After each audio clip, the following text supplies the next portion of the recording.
সর্বোচ্চ তখন কি করতে পারে, ধরে 10 জন মিলে ধরে ওকে জোর করে তার সাথে কিছু করতে পারে। ওরকম কিছু করলে তো আল্লাহর গজব নেমে আসবে। ওই যে সারা আলাইহিস সালামকে তুলে নিয়ে গিয়েছিলেন একটা বাদশা, মনে নেই আপনাদের? সারা আলাইহিস সালামকে একটা বাদশা এরকম উঠাই নিয়ে আসছে। আর সারা আলাইহিস সালাম সবচেয়ে সুন্দরী মেয়েদের একজন ছিলেন পৃথিবীর ইতিহাসে, ইব্রাহিম আলাইহিস সালামের স্ত্রী। তখন তিনি হাত বাড়াচ্ছে তার দিকে ধরার জন্যে। আর সারা আলাইহিস সালাম তখন বলছে, দাঁড়ান, আমাকে 2 রাকাত নামাজ পড়তে দেন।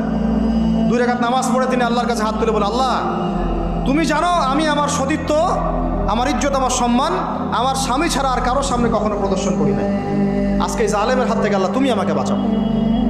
ওইদিকে ইব্রাহিম আলাইহিস সালামও নামাজে দাঁড়িয়ে গেছে। ওই জালেম বাদশা যখনই হাত বাড়ায় হাত অবশ হয়ে যায়, মাথা ঘুরে পড়ে যায়। 3 বার 4 বার চেষ্টা করেছে, তারপর পারে নাই। শেষে বলেছে, তোমরা আমার কাছে কাকে